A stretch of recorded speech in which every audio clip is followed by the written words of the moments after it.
বিশ্ব জ্বালানি ও বাণিজ্যের হরমুজ প্রণালীর পরেই গুরুত্বপূর্ণ সমুদ্রপথ বাব আল মানদেব।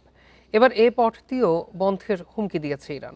দুটি জলপথ একসাথে বন্ধ হলে বিশ্বের 1/4 তেল ও গ্যাস পরিবহন ব্যাহত হবে।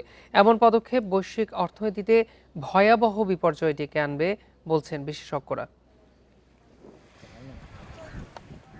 উত্তর পূর্ব ইয়েমেন এবং দক্ষিণ পশ্চিমে আফ্রিকার দেশ জিবুতি ও ইরিত্রিয়ার মাঝখানে অবস্থিত বাব আল মানদেব প্রণালী।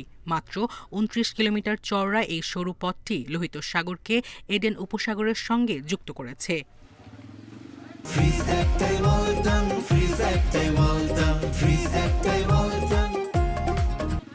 মধ্যপ্রাচ্য উত্তেজনার জেরে হরমুজ প্রণালী বন্ধের কারণে এই বাণিজ্য পথের প্রয়োজনীয়তা আরও বেশি গুরুত্বপূর্ণ হয়ে উঠেছে।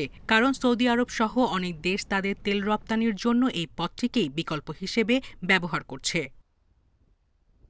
ইরানের ট্রাম্পের হামলার হুমকির জেরে সম্প্রতি এই পথ বন্ধ করে দেওয়ার হুমকি দিয়েছে তেহরান। একই সঙ্গে ইরানপন্থী ইয়েমেন ভিত্তিক হুতি বিদ্রোহীরা এই অঞ্চলে প্রভাবশালী হওয়ায় বাব আল মানদেব বন্ধের আশঙ্কা করা হচ্ছে। গাজায় ইসরায়েলের আগ্রাসনের সময় এই প্রণালীতে হামলা চালিয়ে জাহাজ চলাচল ব্যাহত করেছিল হুতিরা।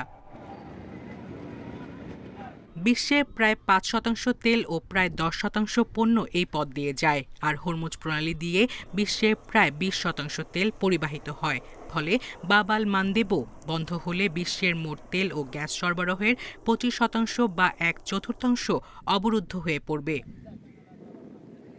বিশেষজ্ঞদের আশঙ্কা, লোহিত সাগরের এই পথে যদি বাণিজ্যিক জাহাজ চলাচল বন্ধ হয়ে যায় তবে বিশ্বজুড়ে সরবরাহ ভেঙে পড়তে পারে। ফলে জ্বালানি তেলের দাম দ্রুত বাড়ার পাশাপাশি নিত্য প্রয়োজনীয় পণ্যের দামও সাধারণ মানুষের নাগালের বাইরে চলে যাবে। ভূরাজনৈতিক বিশ্লেষকরা বিষয়টিকে একটি দুঃস্বপ্ন হিসেবে বর্ণনা করছেন। ক্যামব্রিজ বিশ্ববিদ্যালয়ের মধ্যপ্রাচ্য বিষয়ক বিশেষজ্ঞ এলিজাবেথ ক্যান্ডাল বলেন, দুটি গুরুত্বপূর্ণ জলপথ একই সাথে বন্ধ হলে ইউরোপের বাণিজ্য পঙ্গু হয়ে যেতে পারে। সায়রা খান, ইন্ডিপেন্ডেন্ট নিউজ।